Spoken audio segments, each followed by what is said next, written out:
I'm going to call the Honourable Damien O'Connor. Thank you very much, Mr Chairman, and I appreciate the opportunity to have another speech in this part.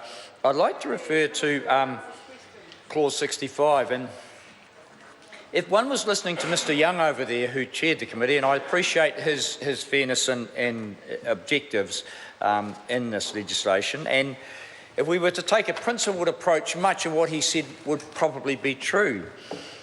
But the problem is that the government has intervened and made arbitrary changes to areas that might have been considered by most people to be fair and balanced and uniform and standard.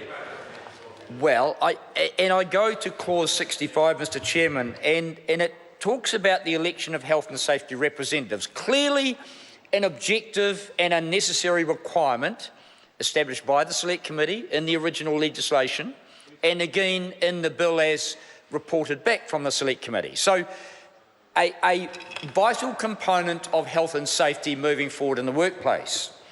But it then says that PCB is not required to initiate, this is clause 65(3), the election of a health and safety representative if the work or business is undertaking, of course, fewer than 20 employees, and I've spoken of that before.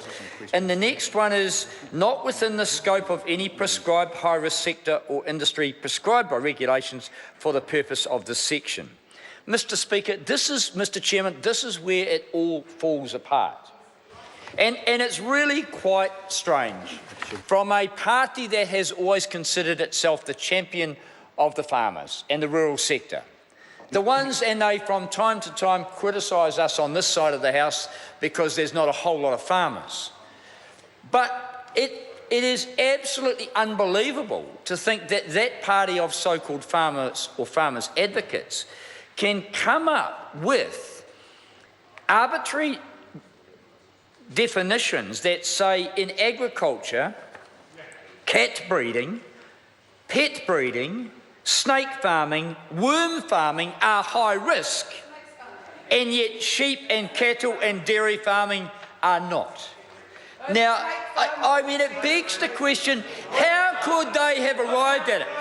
Can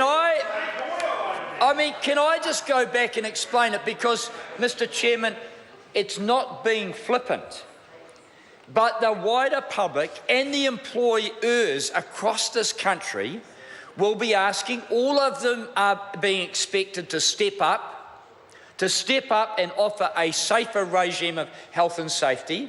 For some, it might cost some money. It might require training of their employees. For others, it will not.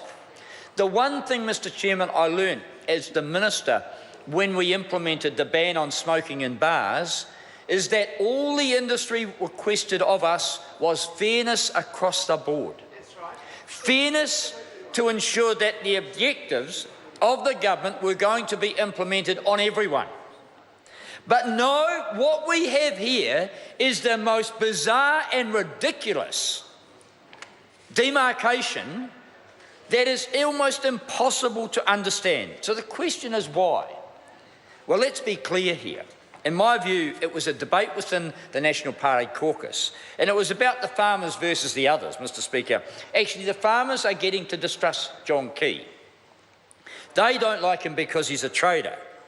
So the farming sector actually went to Judith Collins. The farming sector went to Judith Collins and asked for an intervention there to try and head this off. The problem is that Judith Collins and those people don't understand. So somehow, the people who were pushing back on this legislation, trying to make it easier for the farmers, got sucked into believing that worm farming is more risky than dairy farming. That can be the only explanation as to why we have this bizarre situation being implemented across agriculture, where worm farming is more risky as a occupation, a profession and a business than dairy farming. Mr Speaker, I haven't been a worm farmer, I must confess. There may be dangers. I asked actually Mr Williamson to please get up and explain why is it that a worm farm is more risky than a dairy farm.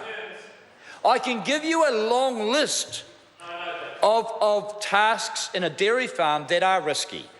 Now, call them high risk or not, I don't know. I just accepted them as risky and managed, and when I had employees, managed the risks accordingly. But we are moving up, and I accept that, and most people in agriculture accept that we have to step up, as we have in environmental management. Well, Mr. Chairman, The Honourable Dr. Nick Smith. Mr.